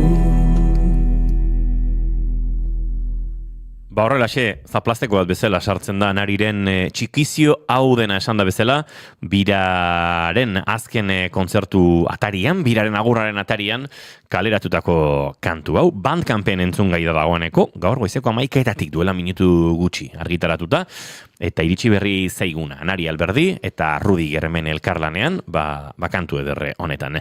Entzuleo, kamaregikak eta 24 minutu izango ditugu segituan, aurrera egingo dugu, eta laister, gure hurrengo gonbidatuak orkesten jarraituko dugu. Egunon, ongi etorri naiz irratirak. Egunon pegi, egunon entzule. Goizeko 6etan abiatzen du Naiz irratiak informazioaren aria. Egunak dakarrenari begira eta aktualitateko protagonisten hitzekin. Onartu behar dute Euskal Herria nazio badela. Onartu behar dute nazio honek baduela hizkuntza bat euskara dena.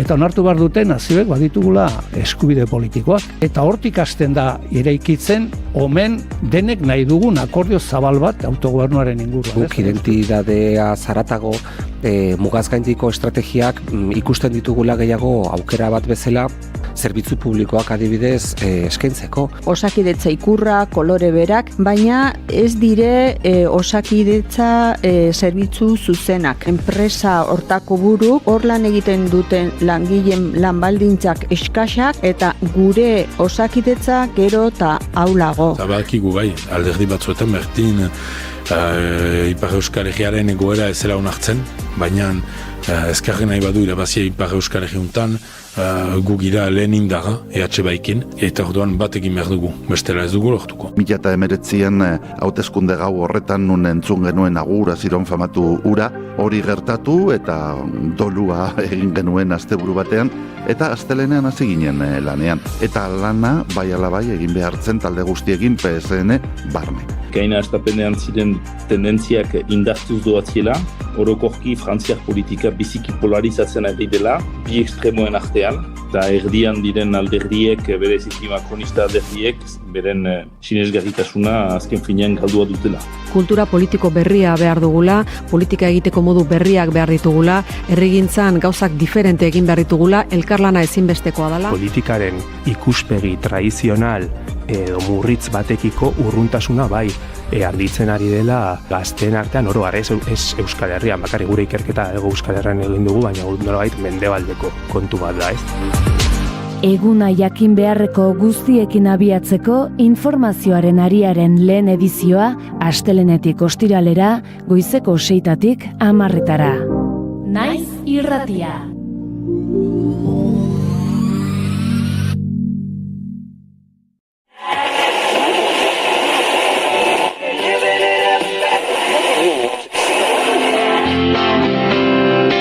Larunbat eta igande goizetan gure musikaren garaia da. Euskal klasikoak Naiz irratian. Kondenatuz plazara makurtzen naiz. Sara Iriarteren konpainian goizeko 6etan hasi eta 2 orduz Euskal klasikorik onenak. Hauxe da egun motela.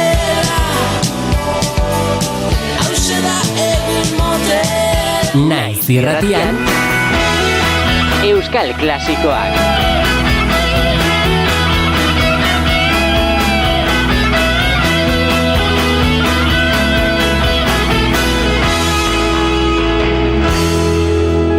Euskal klasikoak.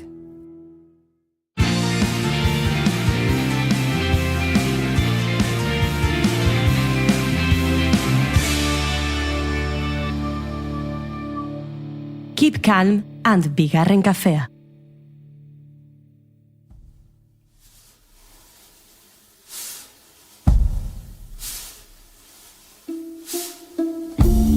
Harri txiki batzuk biltzen ditu nire esku aurrak, poltsiko txikienean ere kabitzen diren horiek. Azkenean, telegarraioak espazioan zeharreko bidaiak egiteko aukera emateaz gain, denboran zeharrekoak burutzeko egokiera ekarri zuen oro bat, eta horrek esan nahi du iragana orainaldia bezala ezin dela finkotzat eman. Ez altzarete ohartu, denbora gero eta gehiago azeleratzen doala, gero eta gehiago kostatzen zaigula bereiztea zer den erreala eta zer simulakroa, zer den historia eta zer den memoria, denbora bidaiak iragana eta orainaldia eta etorkizuna etengabe aldatzen ari baitira. Hasieran tentuz egingo dira bidaiok eta horregatik aldaketak ez dira horren nabarmenak izango, baina horrek ez du luze iraungo. Badakizue nolakoak garen gizakiok, jostailu berri bat eskuratzen dugunean. Ondokoaren puntak elkartuta. Bihar, atzo, gaur bihar irakurtaldi musikaldua eskiniko du Iban Zalduak Ibilbedi taldearekin. Ez atzo eta ez bihar, gaur, Victoria Eugenia Klubean, Literaktum letran jaialdiaren baitan. Ez dakit Lady Eleanor eta William Terry handik ibiliko ote diren ala ez, baina Iban Zaldua hemen daukagu telefonoaren beste aldean. Egunon, Iban? Egunon. Nora egingo zenukezuk bidaia iraganera edo etorkizunera edo, bueno, horrela denboran zehar garraiatzeko aukera izan ezkero? Galdera ona da, ez dut gehiegi pentsatu, ze garai gustatuko litzaidaken bisitatzea, ez. Igual hori, ni historia ekonomikoko irakaslea naiz eta orduan pentsatuta, igual joan nintzatek hainbestetan tokatzen zaidan esplikatzea, industria iraultzaren garaira, Inglaterrara, edo alako ez gauzetara ikusteko zein oker gauden esplikatzen ditugun gauzetan batez ere. Bueno, nik irakurri dudan hau bada Izaskun Arroe kulturgunean duela hilabete batzuk ibilbiderekin egindako emanaldian eskuratu nuen liburuxka. Nuen etxean gordeta eta gaur berreskuratu dut, sarrera moduan edo elkarrizketa honi hasiera emateko, baina gaur egingo da berriro ere emanaldi hau, bihar atzo gaur bihar, eta aizu ohituta gaude hemendik 2 urtetara egingo diren emanaldien sarrerak salgai jartzeko, baina zuek gaur egingo duzu emanaldia, eta zuek gaur jarriko dituzu eskuragarri sarrerak. Hau, zuen ideia izan da, edo Literaktumek ala derrigortuta? Hada Literaktumek egiten duen zerbait, ez alderretatik, sold out politikaren kontrako, en fin, erabat, bueno, ez dakit, auskalo, osea, ni pixkabat arduratuta nago, zenbat aurrera nahi gertatzen, ez dakit, hemendik hori 6 hilabetera, urtebeterako, kontzertu baterako, sarrerak erosten, ez dakit ez da bizirik egon naizen orduan, ez gerta daitezken gauza guztiekin, ari zera egiten apustu ikaragarria, bintzat honek badauka bere alakotasunaren aspaldiko zantzua, izan ere gaur, Gasteiztik Donostira joateko atzo hartu nuen tiketa eta nahi nuen orduan jatzegoen autobusik. Lehenago joan behar dut, hori, en fin, hasta avanzak ere egiten dit soldaut. Nik Gasteizen ikusi nuen emanaldia eta Gasteizen eserita egonda ere Bilbora bidaiatu nuen nolabait. Gaur Donostian eserita dagoenak ere Bilbora egingo du bidaia? Bai, pentsatuta dago, ikusi zenuen, ez? Da alako testu hibrido bat, alde batetik novela historia, nolabait zera eskontakizun historizista, nazten den saiakera ere, eta nazten den zientzia fikzioa, eta oso lerratuta Gloraldirako egin genuen hori, eta oso lerratuta zegoen Bilbon, eta alde horretatik nire zalantzak nituen, ze puntuta daño zen trasladablea, ez, eramangarria beste esparru batzuetara, baina, beti egiten dizkiot aldaketa batzuk, naiz eta funtsean, ez, oso Bilbon kokatuta egon, eta kasu honetan adibidez hori, ja propinan eta inkluso kuadernilloan sartu indute ipuin berri bat, eta ipuin hori oso donostiarra da, zeka donostiarrei, en fin, Bilboko gauzekin joatea, benetan arriskutsua da, eta ulertzen dut, kompensazio moduko bat eman berzitzaiela, orduan, en fin, ipuin berri ultra donostiar bat atera zait. Orduan ez dira aserretuko ez donostiarrak, eta ez daitezela aserretu, ze emanaldi goxoa izango da, aipatu dugu, bidelagun izango dituzu ibilbeditarrak. Hau, nola ensaiatzen da? Kontzertu bat bezala, edo etzarete elkartzen zarete, nolako izaten da prozesua? Ez, egin genuen entzaioren bat edo beste bera garaian, baina, en fin, ez bakoitza bere aldetik. Nik hori musikaia badaukat, orduan horren gainean egiten dut bizka bat, eta gero soinu proba egiten dugunean egiten dugu ensaio bat. Ibilbide taldeak iragarri zuen urtarrilaren 8an oholtzatetik kanpo emango zuela urtea, horrela hasiko zutela eta bukatu ere bai, salbuespen gutxi batzuk izango zirela, eta guk triste jarri ginen, agurtu genituen, gero arte esan genien, eta han non lortzen duen Iban Zalduak ibilbedi oholtzetara bueltatzea 2025an, ze erreman diezu? Nola lortu duzu? Bueno, hori, justu haiek hain zuzen ere, hori, pixkat eskatu zidatelako izaskun arruetik hau egin genezaken, nik printzipioz hori, hain gauza bilbotarra izanik, pensatu nuen, honik igual ez dauka rekorrido askorik, baina, eta proposatu nien, eta nekien retiroan zeudela, ze disko berria grabatzen ari dira, eta baina esan zuten, gustatu zitzaien nola geratu zen Bilbon egin genuena, eta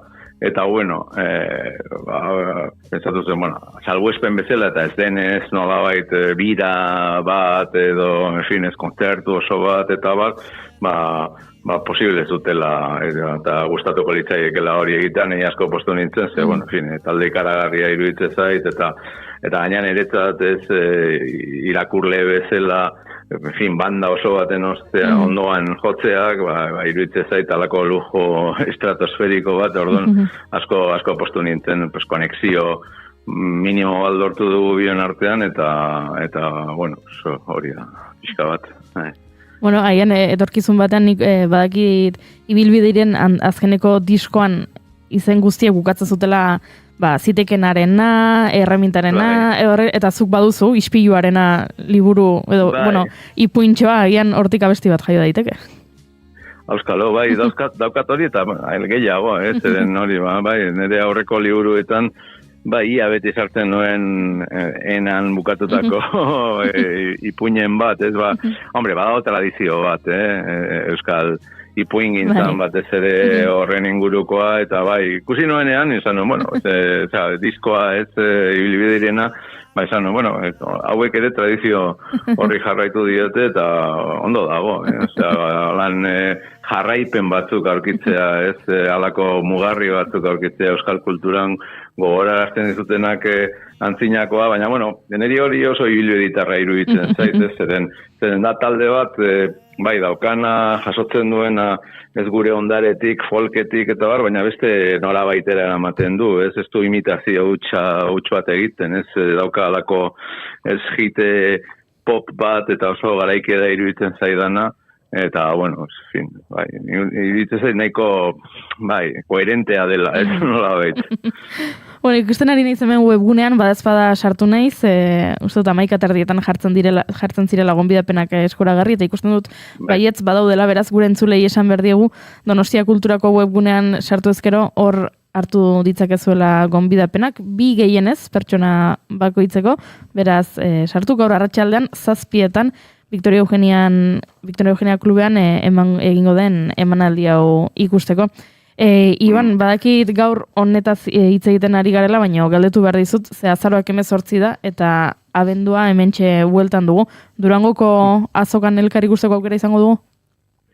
Ez daukat olan pentsatuta, aurten ez daukat berritasunik, eta ordea dauzkat ikasleen lanpila bat zuzentzeko urrengo asterako, orduan depende nola noan nire lanarekin, horren arabera, ingo du bisitaldi bat, kuku bat, edo ez. Baina, prinsipioz, ez daukadan ez obligaziorik egile bezala, ez dakit zer gertatuko den.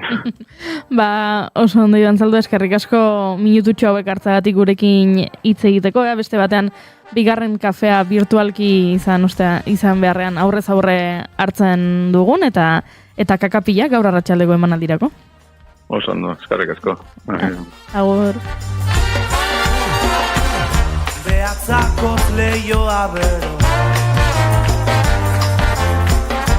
Gaur inoiz ez da gero Entzuleok, 11:28 minutu ibilbediren musikarekin eta Broken Brothers Brass Band honekin, orain bat gara, Brass Band hau entzuten ari nizela, ez da ikusi duzuen Jon Viejok eta Piratak eta Eskuartean zerbait darabiltela. Eta Raul Bautistak eta eskuartean, ez, martxan jarri dutela ranchera proiektu bat. Ui, rancherak. No, ranchera, musika mexikarra, nola esateko, baina oso itxura ona duena. No, arrakasta handia du musika estilo horrek gurean, Ez dela, galdetu nola dira hauek, puro relajokoak, hauek Euskal Herriko festa guztietan aritzen dira eta...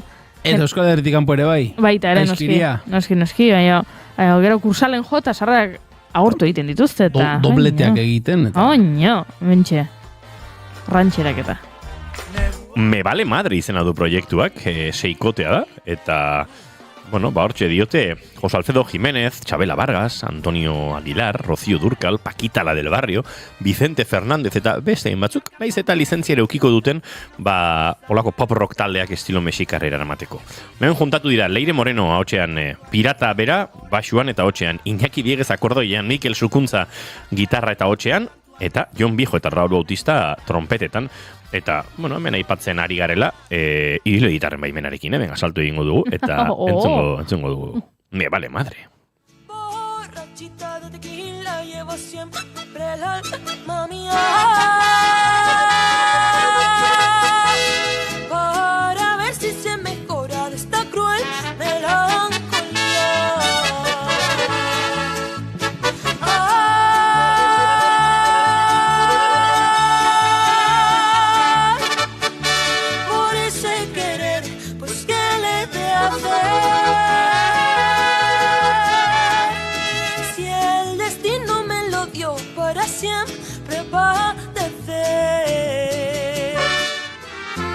Aizu ez, ikuste duzen Me vale madreko jende honek egingo ligukela bisita bat ora gure entrevista akustikoetara?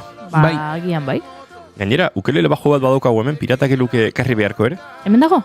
Ez aldago hemen? Ez. Eraman altzuen zigorrek? Bai. Ara. Baina inigo. Egia da? Ez dago. Ukelelea zegoen lekuan, lore sorta bat jarri zenuen. Egia da. Eta hortxe dago. Bueno, oso Me vale madre lore sorta ere. Baigizun Me vale madre esan nahi duen. Bosta xola. Bai. Vale. Uste nuen azalpen ez, nondik zetorren edo... Me vale madre erabiltzen dute Mexikon, bosta xola esateko. Juntado dezkigu, esan da bezala, Pirata, Dieguez, Viejo, Bautista, Sukuntza, eta Leire Moreno hotxean, eta proiektu honek, uste dut plaza batzuk egingo dituela, bai, eta guk, hemen nahiko genituzkela, rantxera batzu jotzen. Ai, la bikina...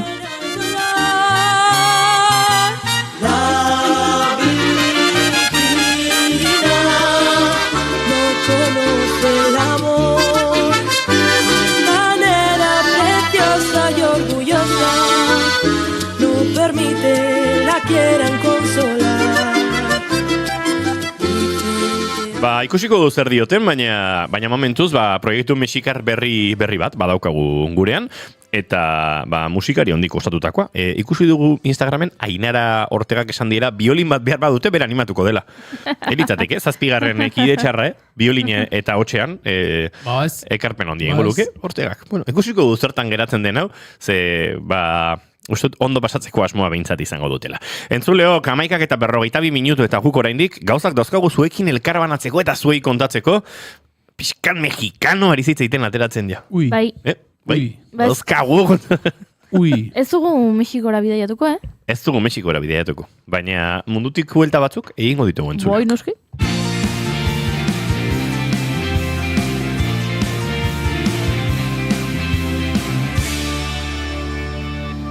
Bigarrenak ez direlako beti okerragoak, bigarren kafea.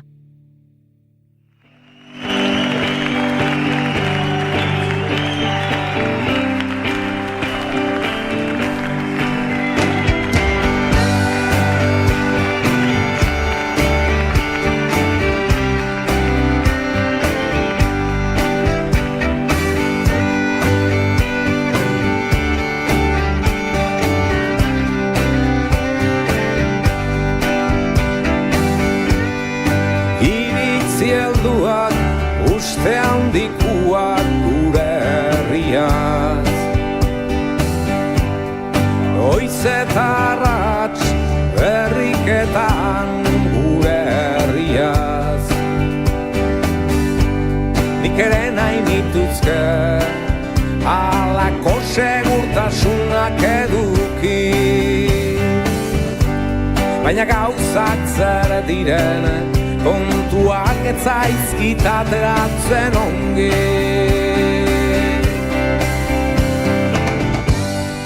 Hori suertia nun nahikoak diren oienak.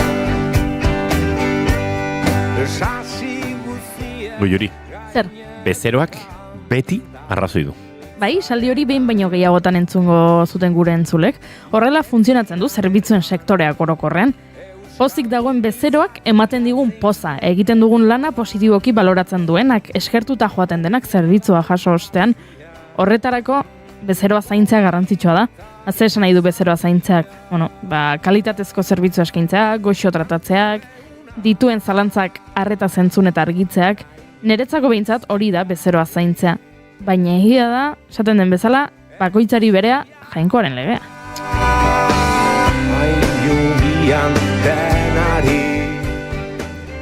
Bezero batzuei antza denez, gaizki tratatuak izateak ematen die poza. Ze gauza, Ze gauza, Ezagutzen duzu horrelako norbait? Ez. Nik baitut lagunak sexu praktikei dagokienez, nolabait minaren edo sadoaren muga horretan eroso edo gustora dabiltzanek. Begira, eskertzen dizut hori esan izana, argitu nahi dudalako, ez dudala hortik joko. Hau ez dela, ez garela BDSM-az arituko dibidez. Museo bat aipatu nahi dizuet. Düsseldorfeko Kunstpalat museoa. Bertara joaten denak gaizki tratatua izan nahi du. Alemaniako museo honek honako zerbitzu eskaintzen du. Grumpy Guide. 70 minutu irauten duen bisitan, bisitariei obrak izendatzeko erronka botatzen die gidariak eta ondoren haien erantzunak barregarri uzten ditu. Hau da, zu joaten zara museo hortara, gida bat daukazu, eta hortxe, artean aditua den norbait dago hor zuri azaltzen, normalean museoetan, hau ez dakit ze mendeko lana da, ez dakit ze teknika erabili dituzten, langile honek kontrako egiten du. Erakusten dizu artelana eta esaten dizu, hemen agertzen dena zein da? Eta zuk imaginatu esaten duzula, hori da Felipe Laugarrena. Felipe Laugarrena, baina zu zertzara, ze txolina, nola izango da Felipe Laugarrena? Aurreko honek emangoik eta biharna pareta gartaburuea. Ez dakak ideia iken daguna etorria izizea, eta. Holaxe. Museo honetan behintzat, horrela. Grumpy Guide, horrela, 70 minutu. Berak esaten du ez dituela bisitariak zuzenean iraintzen, ez dela sartzen, beraien fisikoarekin, zu esatera, zu lodia zara eta hona etorri zara, hori ez. Baina bai talde gisa, barregarri uzten dituela, bisitariak. Mugikorra erabiltzen baduzu, herrieta. Eserlekoa bilatzen duten entzatere, herrieta.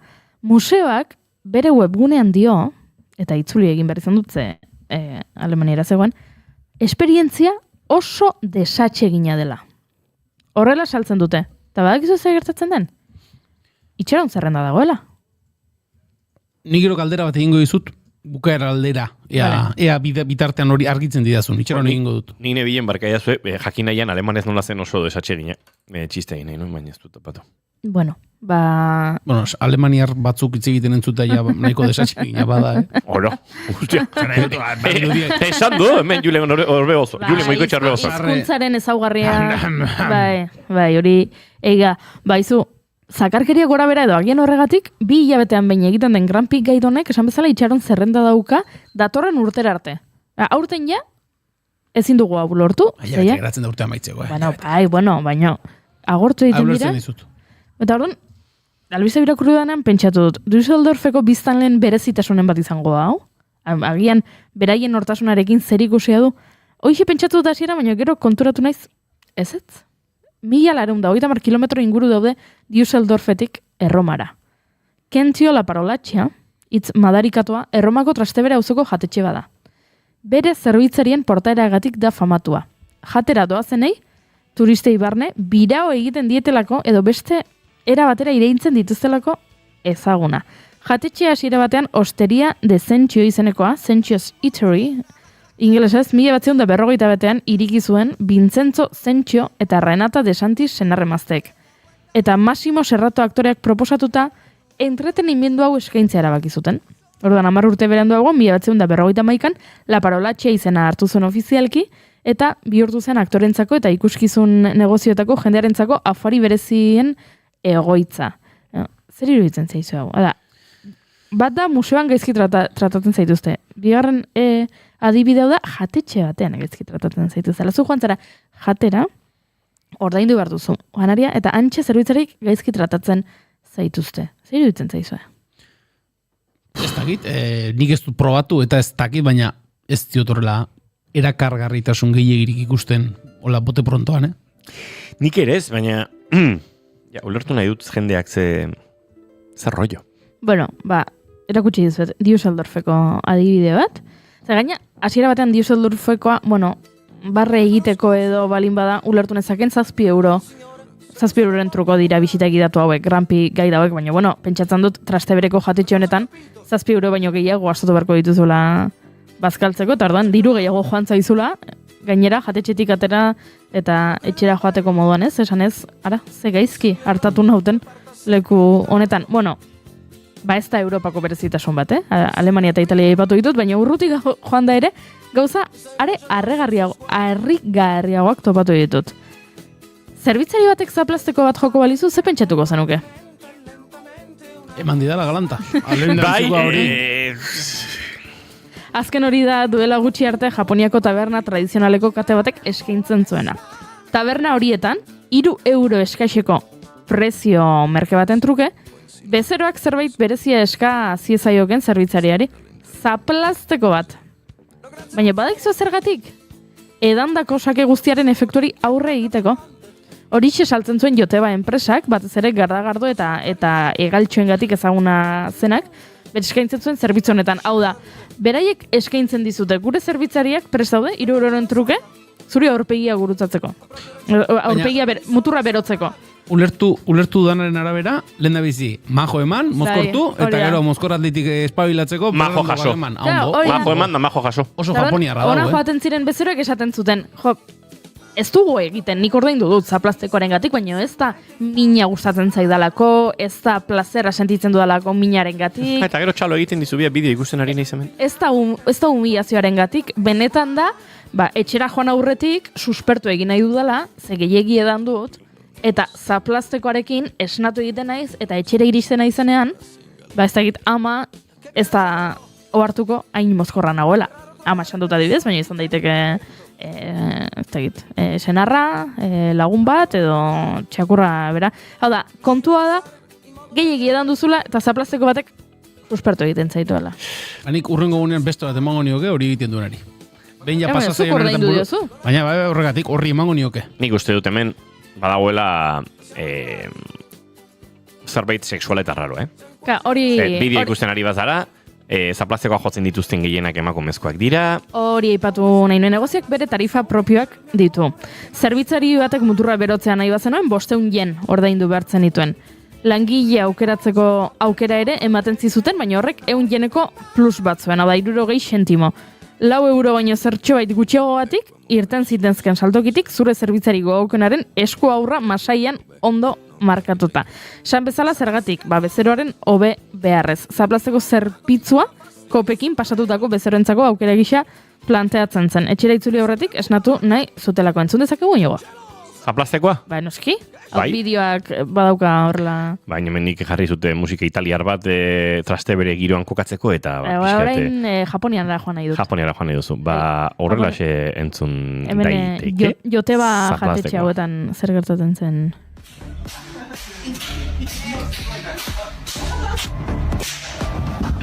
这是日本爆火的光餐厅，客人用餐前必须接受美女服务员的扇耳光服务。这些美女扇得越用力，顾客就越兴奋，所以美女服务员就会使出全身力气，抡圆了巴掌使劲扇。而客人被扇后不仅不生气，反倒是感觉心情舒畅，浑身爽。事后还会向对方表示感谢。每天都有全国各地的客人挤破脑袋往店里跑，心甘情愿的排队等着挨打。让人感到意外的是，来这里消费的。Itzulpenak nahi guzu hori ze. Ez, kontatzen ari dena horixe bani kontatu dizena. Sekulako zaplastekoak ematen dituzte, eta ez dakit egia esan, 500 yen hoiekin den zaplasteko bakarra, edo bat baino gehiago, ze bideoan ikusten den bezala, bat bestearen atzean ematen dituzte. Ez da zaplasteko bakar bat, ez da... Zazpi neska, gazte, arropa, xelebreekin bata bestearen atzetik gizon bat zaplasteko zen, da pixka bat, eta inork ez zizala gaizki ulertu, baina ni Japonian ikusi dituen gauza arraroen artean beste bat.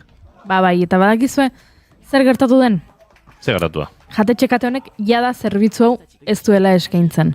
Zergatik, Inigo aipatu bezala kutsu sexual arraroa eduki dezakelako? Ba ez. Langileak lesionatu egiten zirelako. Oire baldin hau. Kolpea ematerakoan lesionatu egin zitzaizkion jabeari hainbat zerbitzari. Ba ez dakit, kolpea ematerakoan, zaplastekoak ematerakoan, indar gehiegi erabilita edo. Eta orduan konturatu zen, langileek jartzen zutela eta ezin zuela aurrera egin tabernarekin eta jatetxearekin. Zartagi bat, da. Gauza proposa, esku ez lesionatzeko. Ipurdi zabalxa marro den zartagi bat hartu eta zabla. Nik esan dut baina, posiblea, benetan jenderi hau gustatzen zaio, bantza denez bai, ze bidaiatxo honetan joan naiz Australiaraino, eta nire topatu dut, beste zerbait. Karen's Dinner izeneko jatetxea bat. Beraien leloa da, hamburguesa onak eta tratua txarra. Ta sakonduta hoxe jartzen du beraien webgunean. Karen's jantoki interaktibo bat da, eta zentzugabeki divertigarria. Karensen zerbitzari zakarrak agurtu eta itxerango zaituzte, eta hainbat partida inozo jokatzera behartuko zaituzte. Hemen ez dago sorpresarik, ona joaten denak badaki zer jasoko duen. Tratu txarra, zerbitzari zakarrak, zerbitzua ere horrelakoa, baina hala ere joan egiten da. Gainera webgunean jartzen du, mesedez, erreserbatu, ze beteta egoten gara, eta orduan, etortzen balin bazara erreserba gabe, ziurrenik, txera joan barko duzu bueltan, zeu, beteta egoten da. Beraz, ez da zerbait kulturala. Ze jarri ditut adibideak alemaniakoak, italiakoak, australiakoak, japoniakoak. Arrituta nago, txundituta nago, eta orduan pentsatu dut, nik hau dut ulertzen. Jendea erakartzeko izangote da?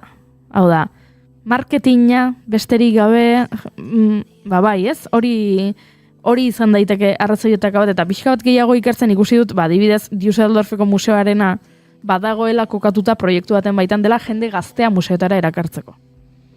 Ez dakit zergatik lotzen duten jende gaztea eta gaizki tratatuak izatearen hori. Igual behar duelako marketing saretako horren eragin gehiago, ez? Eta saretan lau influencer joango dira gaizki tratatu dituztela kontatu, eta horrek emango diolako igual publiko gazte horrekiko lotura gehiago museoari. Balitek eta ordan ikusi dut, proiektu bat balin bada, gazteak erakartzeko proiektu bat balin bada, ikusi nahi dut ze beste proposamen dituzen. Eta bi ikusi dut asko gustatu zaizkidanak, eta azkeneko minutuak ere bile ditzaket bi proposamen hauek egiteko. Bat da, Borlinden museora bisita galtzerdien orduan. Museo bat erabateko isiltasunean bisitatzea. Artelanak benetan ikusteko denbora hartzea, beste bisitarien distrakziorik gabe. Hori da, Borlinden museoan, Herberetako Uesen Arririan dagoen museoaren proposamena. Zapatak kendu eta galtzerdi utxien paseatzean dantza. Antza denez, horrek energia berezi bat sortzen du. Honela funtzionatzen du galtzerdien orduko isiltasunak. Larun bat eta igande goizero egiten dute, goizeko 10-etatik 11-etara.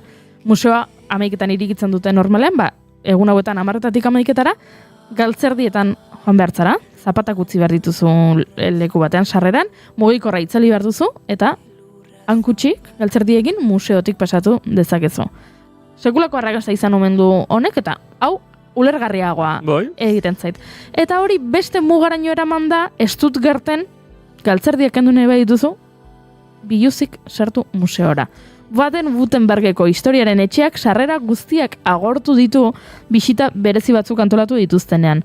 Bisitaren mezua argia zen. Garai honetan, erakusketa arropari gabe bakarrik bisitatu al izango da. Hau da, museora guztiz biluzik sartu behartzara.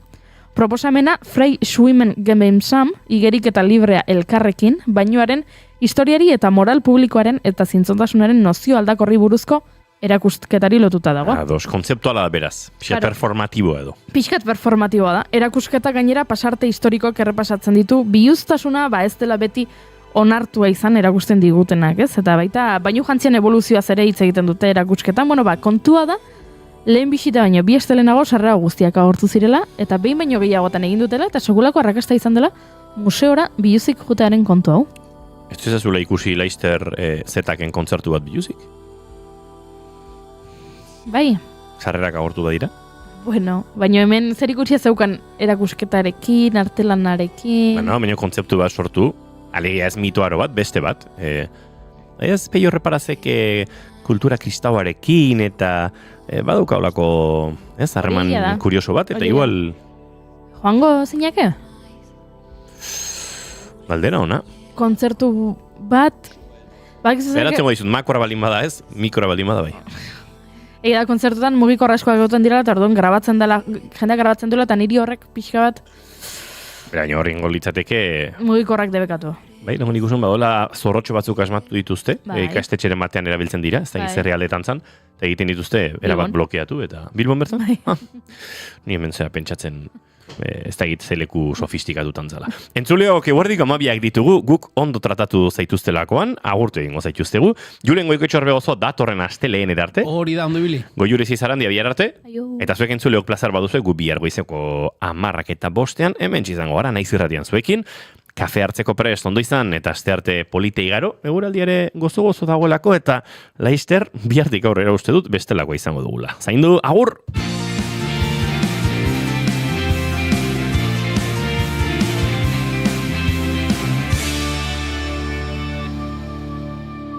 Keep calm and bigarren kafea.